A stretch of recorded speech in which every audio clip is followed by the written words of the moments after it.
Abusiafo nyame aye yadom na wotwe asan kɔ apro abeto yembion yewo adusua etoso du mienu de adusua na tifi asem no ose nkransem bi a esombo se woche nkransem be a yeba ene wa beche sisia.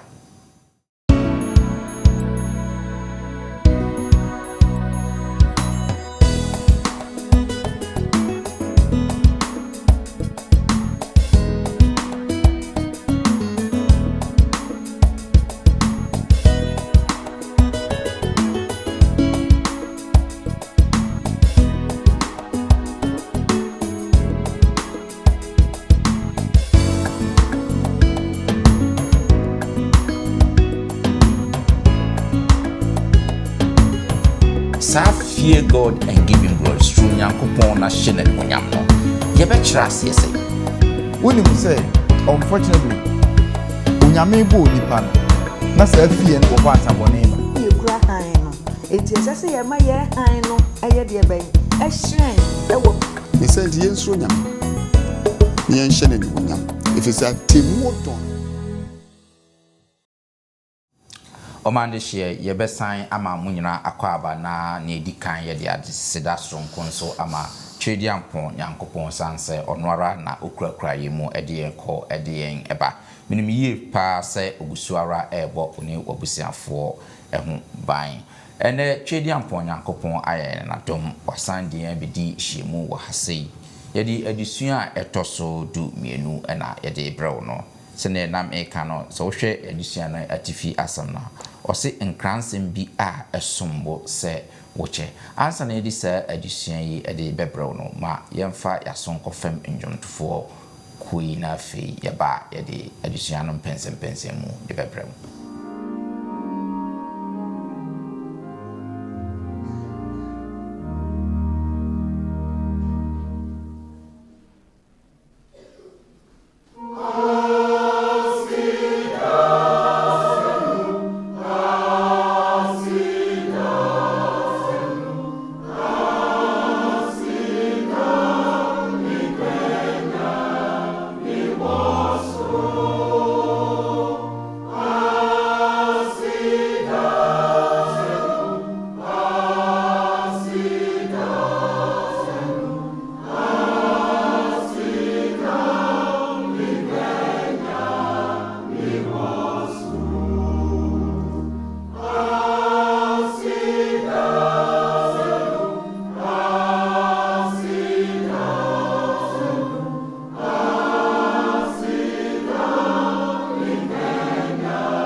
beda o masepa se o mama ya nwum kama se mfanhye yedisua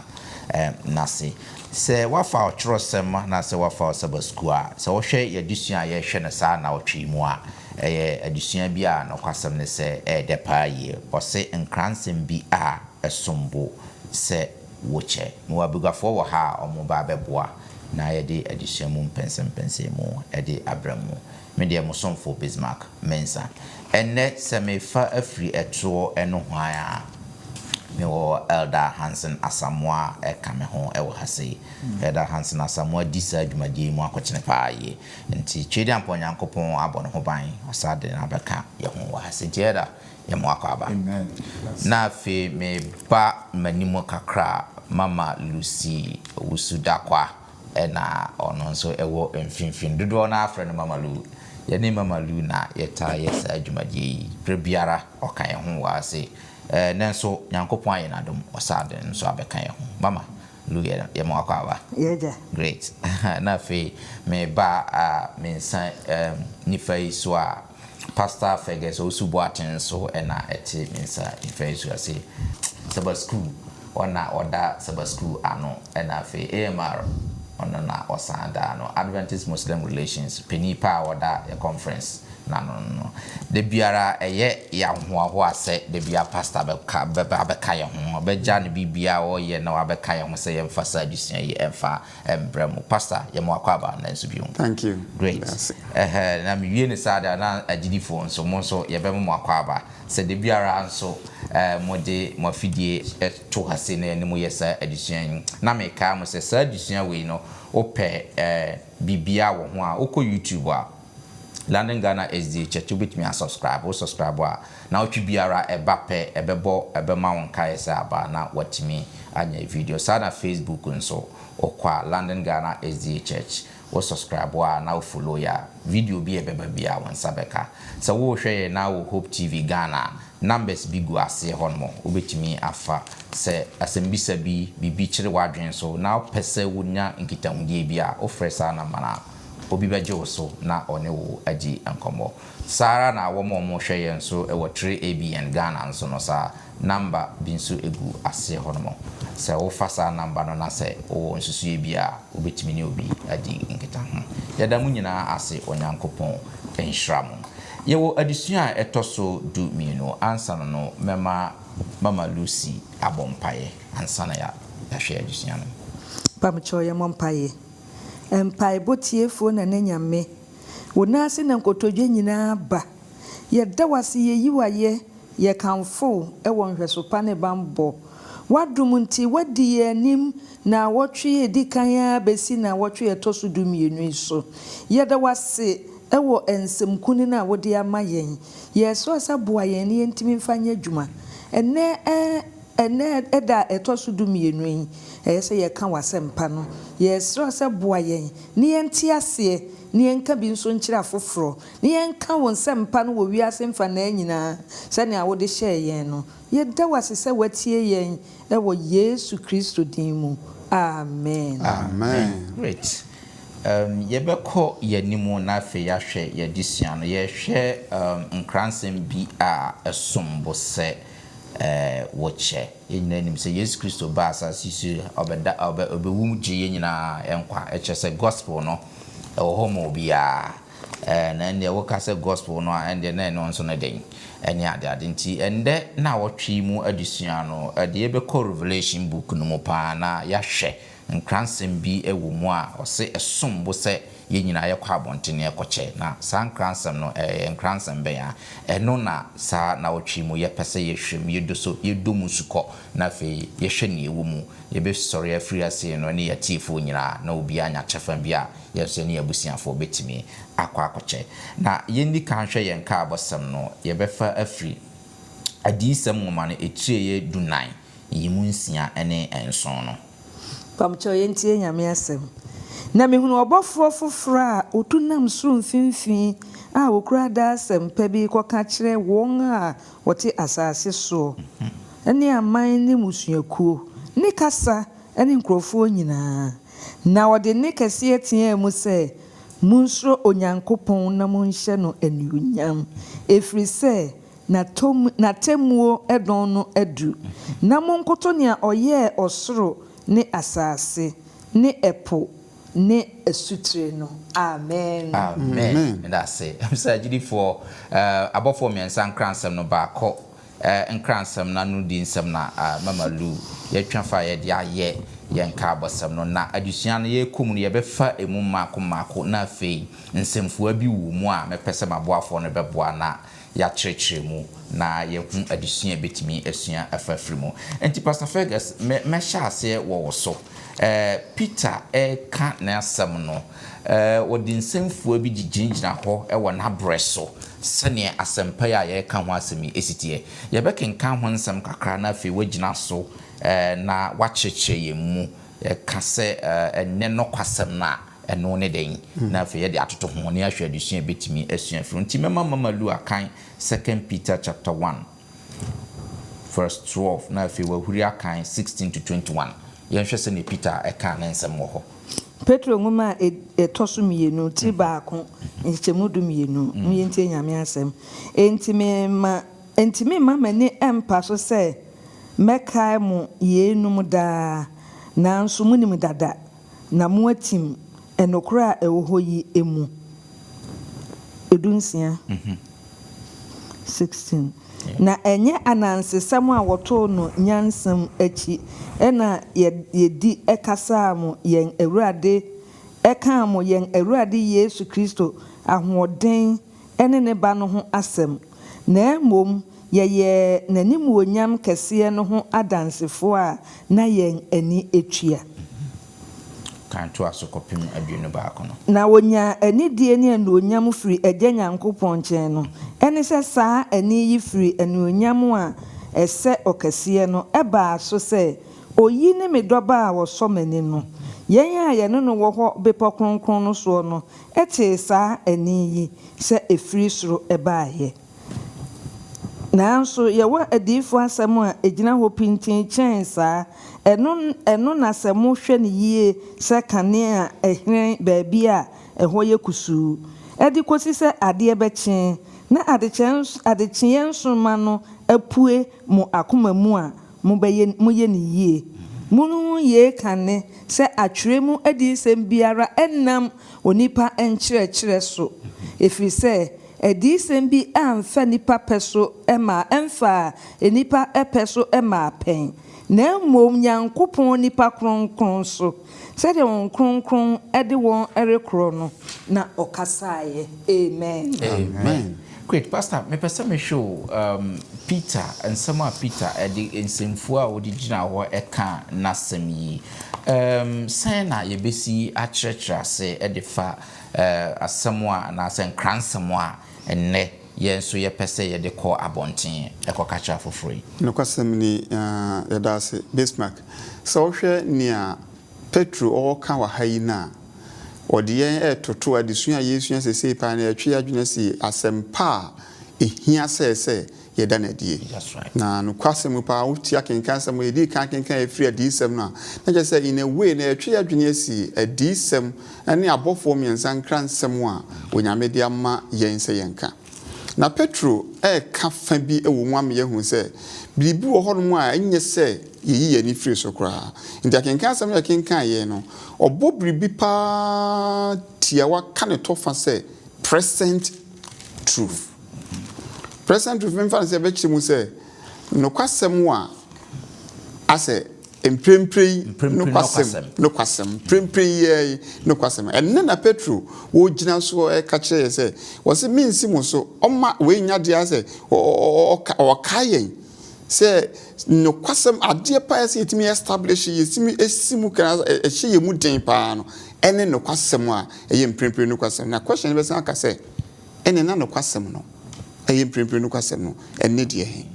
na ekoso kire me yehu se sa present truth no eye enkwagye asem a efa Yesu Kristo ho a message a salvation a efa Yesu Kristo ho bibie ni won mu bi obetimi adane no akoka bi foforo bia se sa no kwasem weyi a ese mani pa nyina hu se Yesu otumi ade nyina de ben eye to that present truth no ene ade a wode ma asuafo no se wo mo nso nye de ben enka or the shares you for so months enka and the present truth no che Petro cham yahu say asuafo no kura no kan sa present truth no present truth nya gina Yesu Kristo ne maya etosumi no anase Yesu bo Christ had come Yesu woba Yesu beba Yesu aba nti mumma yenya say sa nsemu yenka no was say asem bie ni wono mo ese ye da na di kese pa say Yesu Kristo a wabanene na fulfill prophecy no and ma enkom hye de ben ebamu na the message of salvation in Jesus enkwagye agina Yesu mu enti nia Petro twa adwen se wo ensem bi wono ye present ipa ye do kwasem pa de a Yesu ene ne nkwagye ehun kransem ene se de ma ebio osa twa adwen se som ye hu se ene kwa ben so pa ne Yesu anase wada ne do kese adi amada samanyina ekwa ofa so do ye ne se oda ne ho mpan ewu ma ada sama ehwie ni moja egu ma ye hohoro ye mbɔ ne nyina na se eno a waye no na se no mie no pai mu ka no kwasem a ese ye ma ada samanyina hu se Yesu oni ye nkwagye efaribai. Great. Medase pa answer na pastor obekona ebia hands na abamu no ma mbisa o see revelation the primary focus adisem no the primary focus pa ye awiye asem eno so no etisen that's pa adisem primary focus pa me can remember the gospels so the gospels no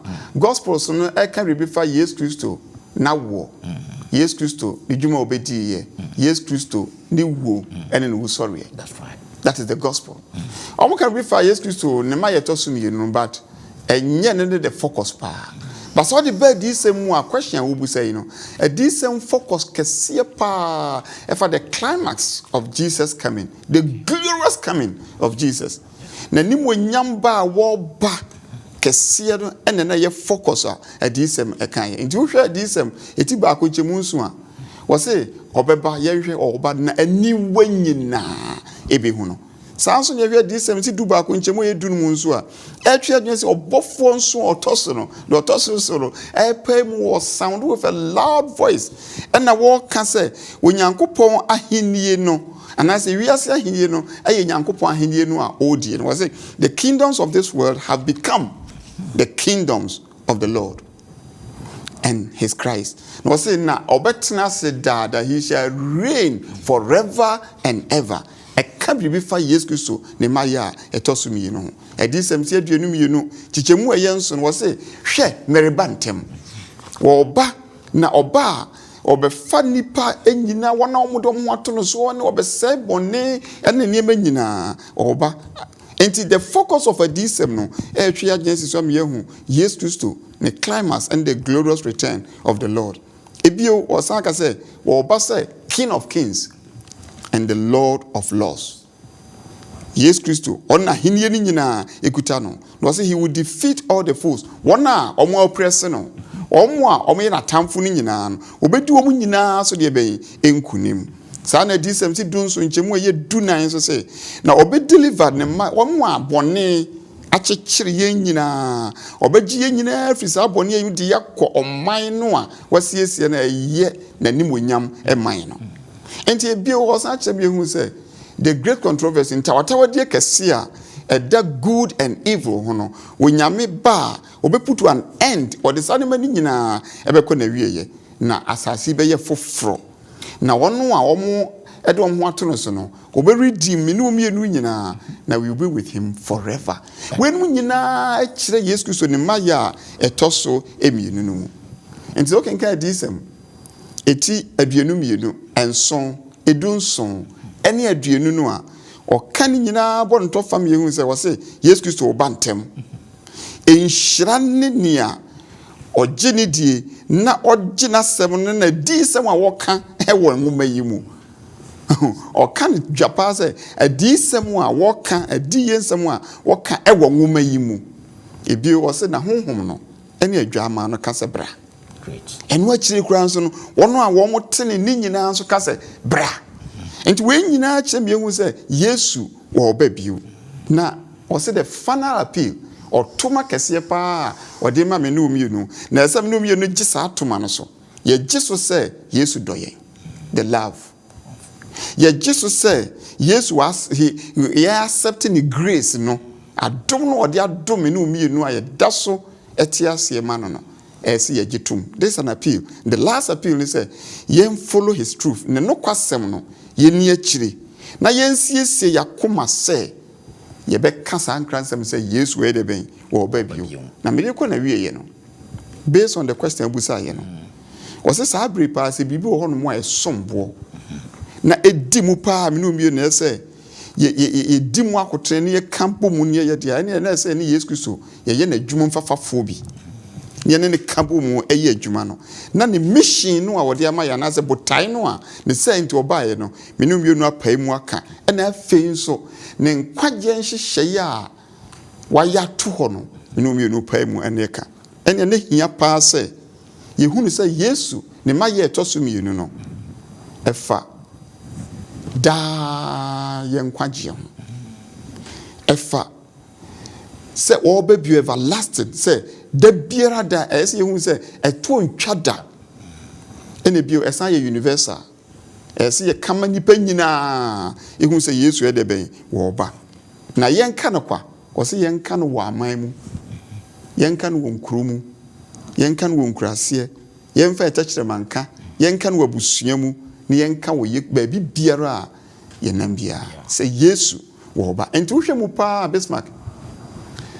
say gospel no ka bi fa Yesu Kristo na wo na dwuma ye ni wo ni wo soro ye edia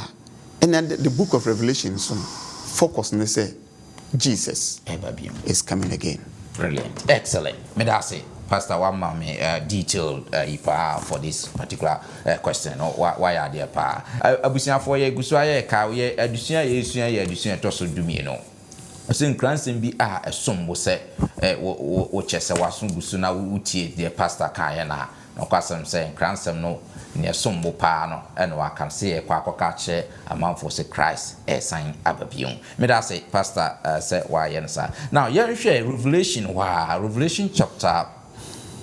Revelation chapter 14 verse 6 and 7 say Mama Lu why crowd Revelation chapter 14 verse 6 and 7 this 3 edunan chichemu nsia ne nson no eno ane ye nka abosem na ye kan ye no very good ese wo hu obofo foforo se wo tunam wiem kura da sempa ekoka kire aman musuakuo ene kasa ne nipa nyina na ode ne kase etia mu se munso nyankopon na munhye na nuonyam efise na temu don no aye de be edu very good me da se waka se sa akenkan sem no de se ewo bia wo ye memenda conchinia na se sa Revelation 14:6 and 7 ne de ya de aye familiar pa se ye taka ho asem pa but me bisa se sa asem na nkasa na ewo honom no nemti ase ene se na finso no okwan bet no eboa ye ma ye hu kire yen ase ba bia ye free ene nipa ye sa anka abosem se de okan ye se obi anim no na eye okwan sonku bi so no wayi memeda konhwefo asi ho se awemfo ene kanea ekurafo ye ka so awemfo ene sen se kuro si ho a ese se obi wen kuro no na wo bokoko se bibi ba waka chem se bia woko bi ba enipa bi ba be se ha enti moma ye na ye ho so ene ne awemfo adwuma no enti sa na wayi memeda akwanhwefo asi ho na se ye awemfo de a ne se ye bokoko abofo miensa ne nkransem no ye ka kire afoforo se onyankopon atemu no adunti yensuro no na yenhye na nuonyam toso bio nso wasan ka ma ye hu se ye akania ekurafo libraries ye na ekura han no enti esese ye ma ye han no eye de ben ehyen ewo ba bia ema afoforo hunu han no efise se sumba na han pie ho a nipa hunu eniema ye yawemfo ye kanea ye han ye kire enipa kwan wuntimi nkire wo bi ade wosum je se wo kire enipa no ade ento obofo miensa no ne nkransam na wode ma ye no de edi kan ya nsia ne nson no de ede ma ye nse yen memeda kwanhwefo de boa ye ne se woyi ye nsa oyemfo yenka awieye enkransem no na enum na wohwe maame White ngoma LNG White evangelism 119 na o kire ye nse adwuma foforo bia ni ho a eso won faso etese eno ense se wo ma bibiara atwe won adwen efiri adwuma no so ense se ye ma bibiara atwe adwen efiri adwuma no so se hwe se Yesu Kristo ba ye no obekọ no oja na suafo ho na the gospel commission said ode ma o Matthew asempa no so mu nko wiase nyina nkoka ensempa no te adi samo kire ye nse na temu don no adudi a na den na sese me no mienu ye esese wa kan so se yen ye yaremfo a ye bokoko ye han a ehyen ewo esum ama wo mo hunu nyame tumi ene ne nidie ene na nu onyama eba no wosan so ade yen kobio efa otwa adwuma no so hwe a sane a wo si kan se no ba ya ho na eniema nyina aben bobe na ba no na sa no ba no a ahoa no eba abeboa atenenefo na aboa yen so wo kan ya disem tidu 9 nchichemu 9 nchichemu 14 to 20 wo kan ye no a wo kire ye ma ye hunu se bire bi ba wo betwitwa nsachi amna agu edema mu ene se ne esitie no enti ye me no mienu asede se ye bokoko na o kire nso bio se otwa enso hyede edi dwuma wo Bible no nyina mu e de kire Kristo samba no mu wo di bobe aba no se bobe aba na ho a otwa bere no ye de ben eduru na bobe abere no ekire abonefo seye se wo ba be se abonefo a na me no mienu dan na sese ye ye koso na ye kasempa no na afoforo hunu Kristo ne maye no a aye de ben aba no na wo hwe the essence of Revelation 14 you know so a kire ama ye hunu bonifafire a ebeba Yesu Kristo ba wo de bonifafire ebre ahotefo na da di se nia entini nyina so ebeba awieye that's right enti di sam no ne hu hia ehia de wo ka no ene saa de entini nyina beba wie wo hwe wiase ye di ntanchia so obi edi nokure kura na sam ye nokura esensi kasem nti ni achia no na o si Kristo ba be yi we nyina afi ho ntanchia nyina eto ba be ye de aba betwa na otwa bre no wo be ode de abre a aseye no oba abetwa asɛ no na de ahoa no nso no yen atenenefo no me no mienu nyina ye presi ebekobie esan se ne nsɛm a wɔde hyɛ yɛn sɛ yɛn ka no yeguso a ye ho adwuma ma me hwate nso asan atu yɛnfo ɛsɛ ni kwan sɛ yɛtwe yɛn ho efiri saa adwuma so no mu wo ye kanea light bearer wo ye han wo ye ɔwɛnfo nti me no mienu ɛsɛ yɛkɔ ne yɛbɔ enipa kɔkɔ na wo sɛ yɛ da no ba bobe na abre apro no wa metwa won anwu ojaframa no. Great. Me da say say Mama Lou wonso wa ba mu pa ye. Na Hansen me ba also on the same issue na ya can kind na Revelation chapter 14 verse 6 and 7 no. In same form mienu bi wo ho edi akote no over and over bia de bia ya ka ho asem. Ne no ma menhwe wo drink was say fear God and give him glory. Sa fear God and give him glory. True Nyankopon na hye na nimonyam no. Ye be trust say. All right, that's it. Say penifo akire amaya ehu adisem no the focus no eye pa. Before I go into the fear God no. Just want to add one ade ba kon yakan nyina yensefa kan ho ne say. Yeah. Senka ye ka say ye ko che gospel ana yi a anka revelation dia wan hwe ya be boatra Sir. but any gisem wo ho ne say senka me bisa say ye ka say revelation adi sem no mu no adi na wo hu a enwa ne wo be dodo no a na ehu eye emu ahuhu abofo bi omune na nwie nda sun tem ya ehu a enni brunisi apocalyptic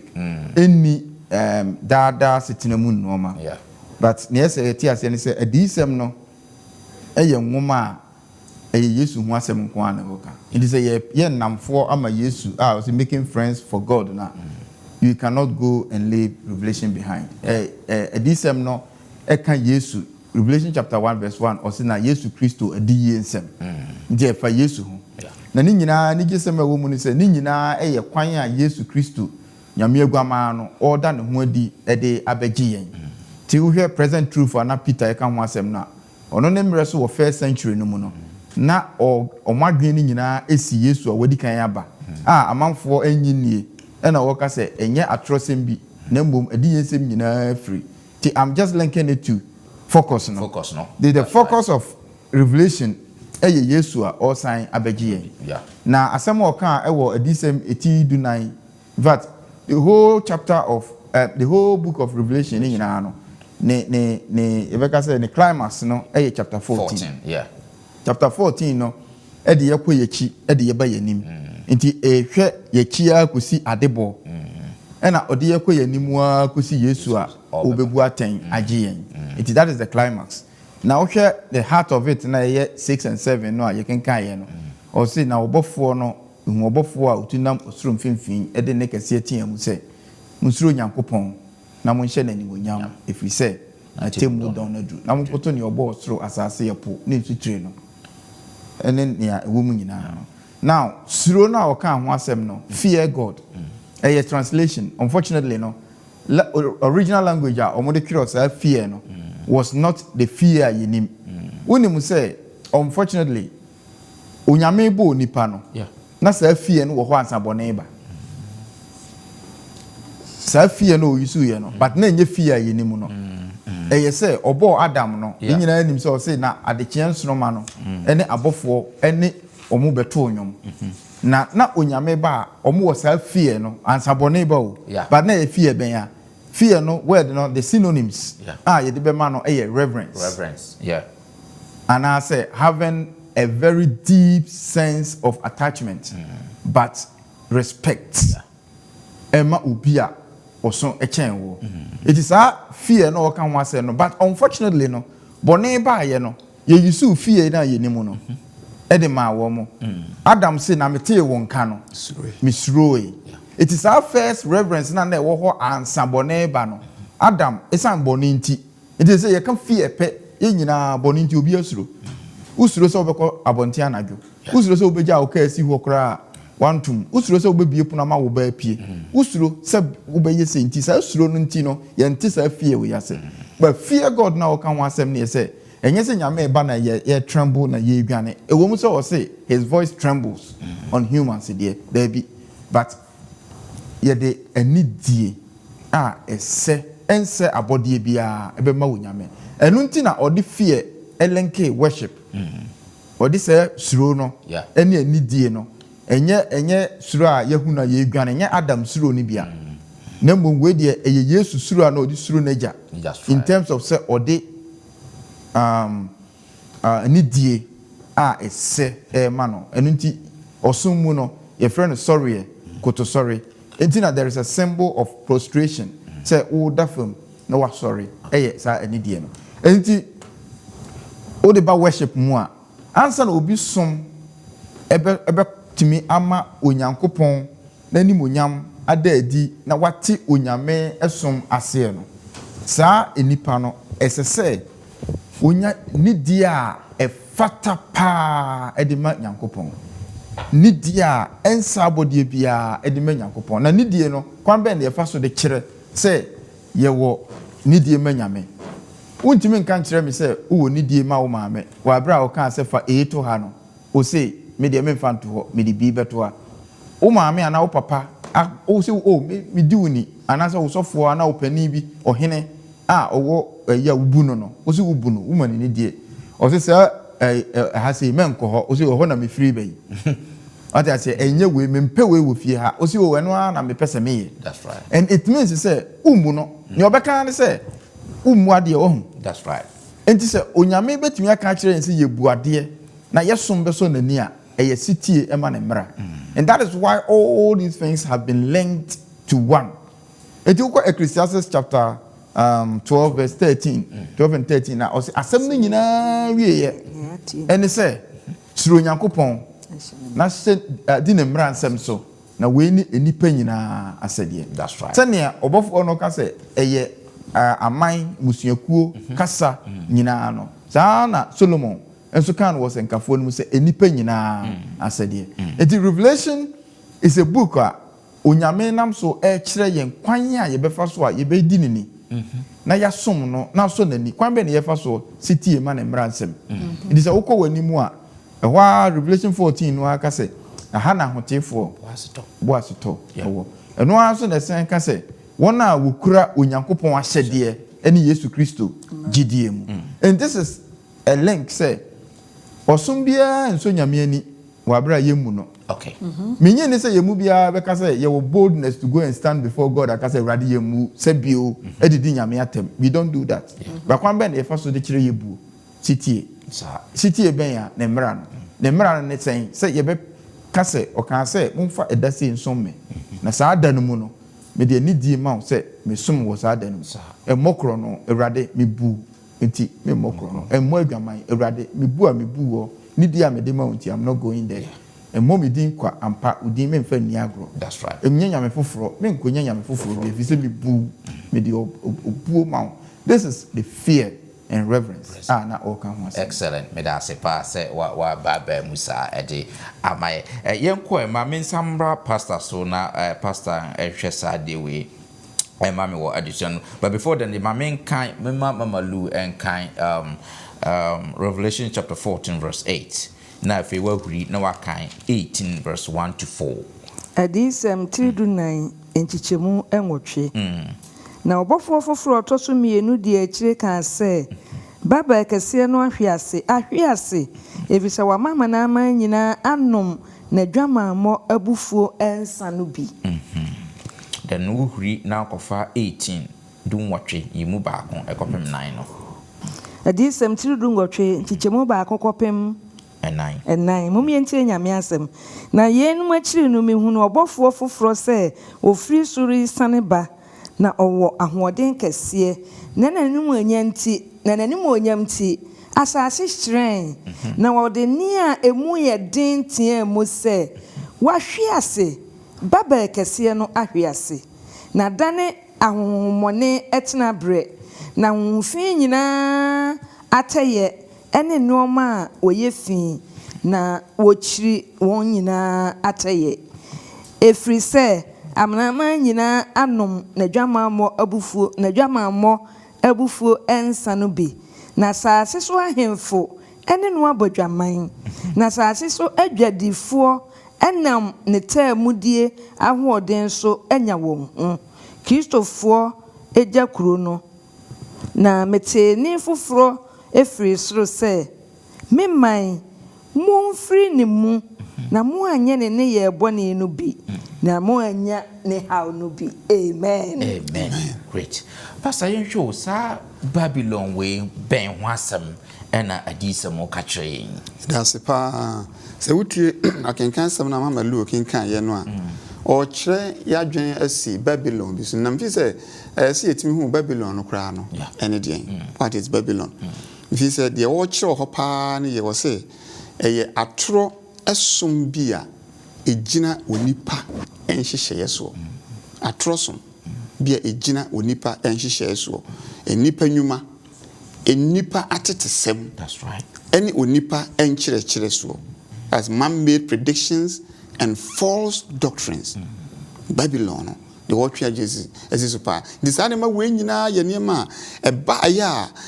kyerɛ sɛ in a way no exalt human beings ɛpagya nipa ɛne onipa ɔsɛ me self righteous me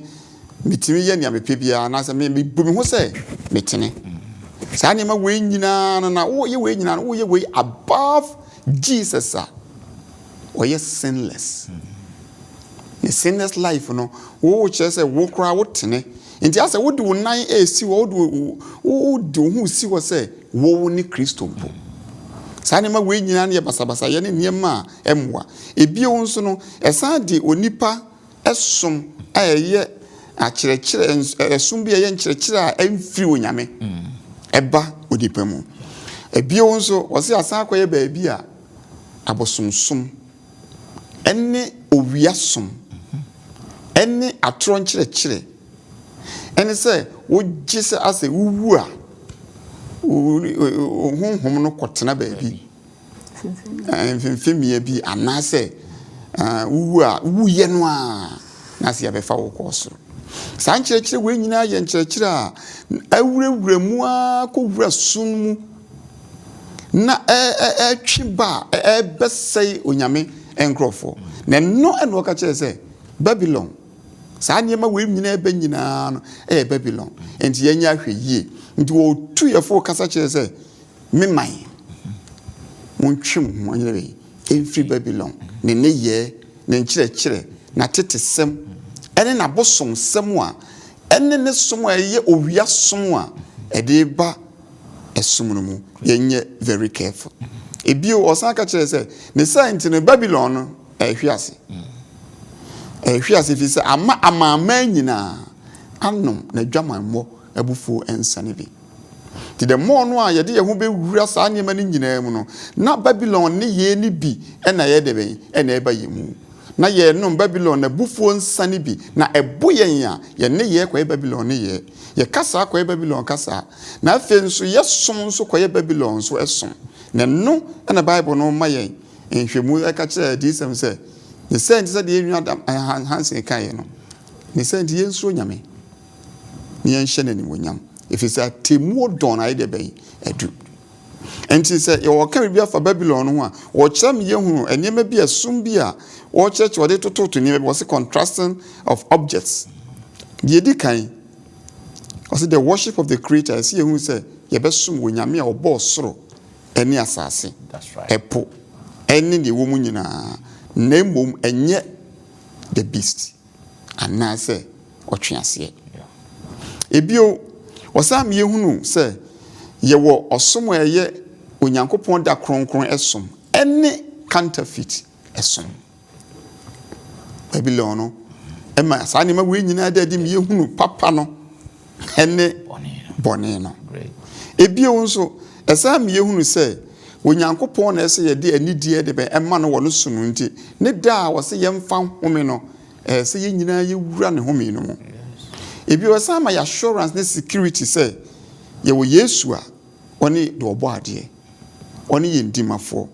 na ɔno nso ne onyame a ɛba ɔhene a wɔsan aba bio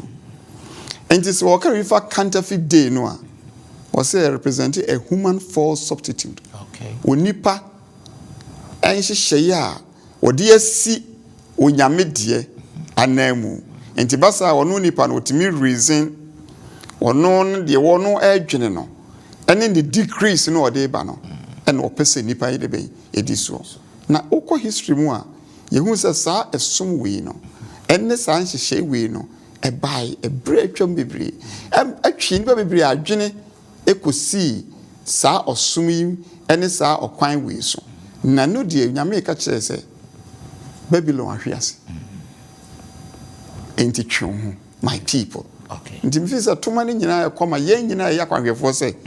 yɛn nya hwɛ yie ɛne akristofoɔ nyinaa yɛn sɔre na yɛn ka onyankopɔn kransɛm no na getting to the end no wɔsɛ ekwan bɛn de betimi afa so akyerɛkyerɛ adisɛm eti ɛyɛ dumienu no mama lumpa cho kan dumienu no nko ama me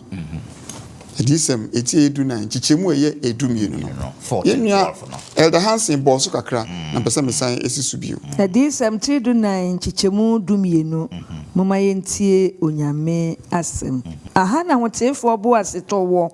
wɔn a wɔkura nyankopɔn ahyɛdeɛ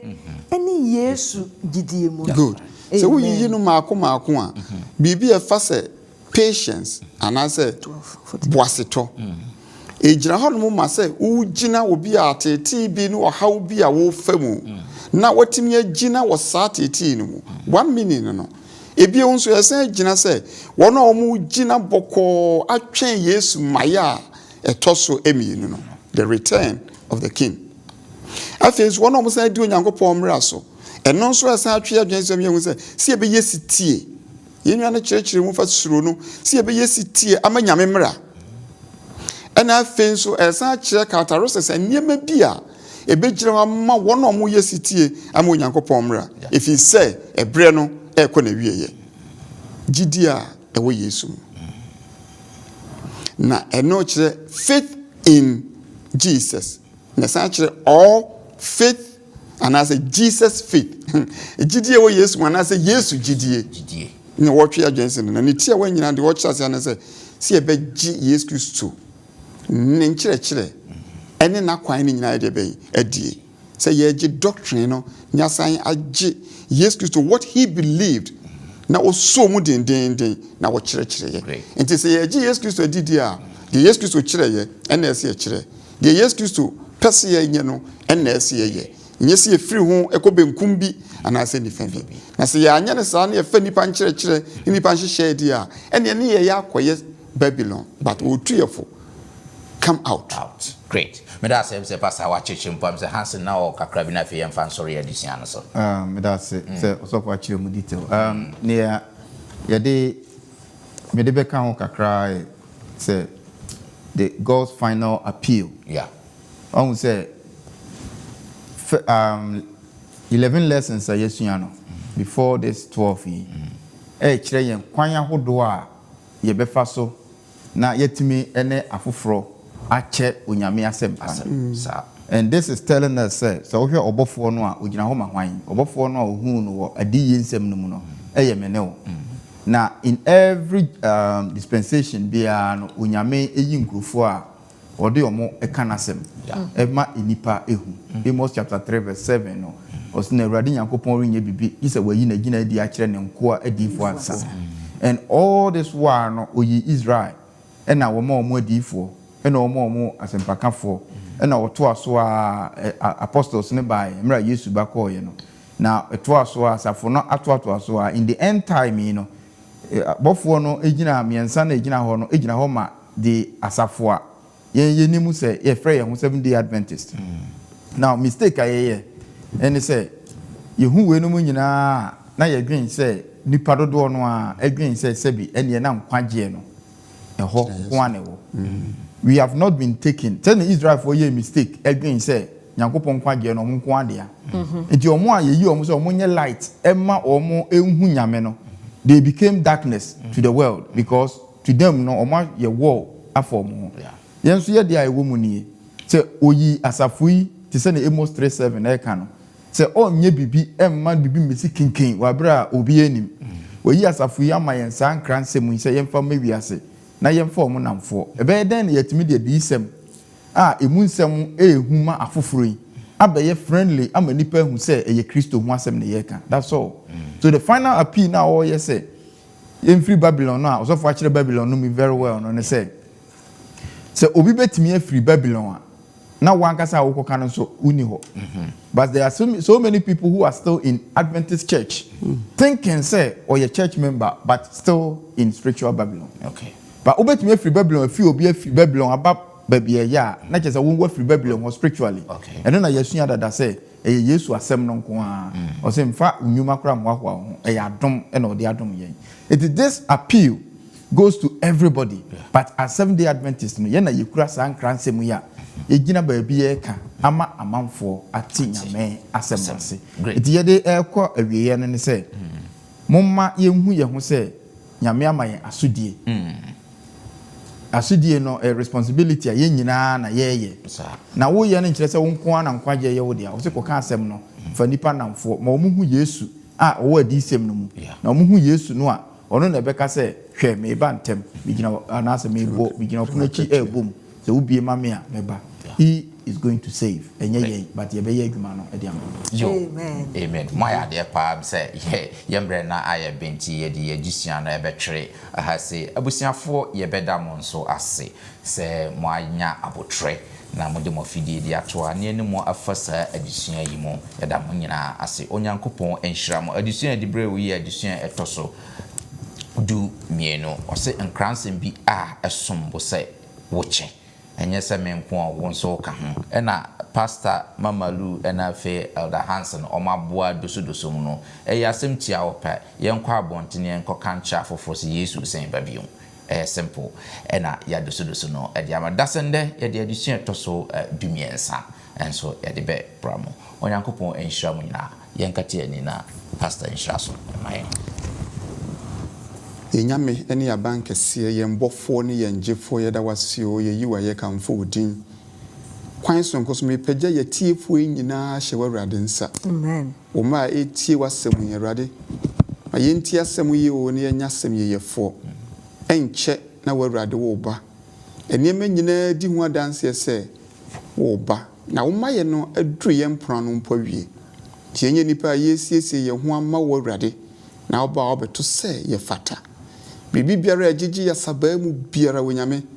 yeso yini nyina afiri yakwan mu na yehu se Yesu babio twiyen free Babylon biara akyekire yen na yehu ye nanso edi yen eko hawo ne amanehunu ne oseye mu kosore hyirehira wo ma etie nyina na ma obi biara obete wasem no yen kɔ soma ifise ninti na wo frɛ yen yenko ka se Yesu babio Yesu babio amen aseda ayeye ne na ase enka udin wo Jesus Christ di munti amen amen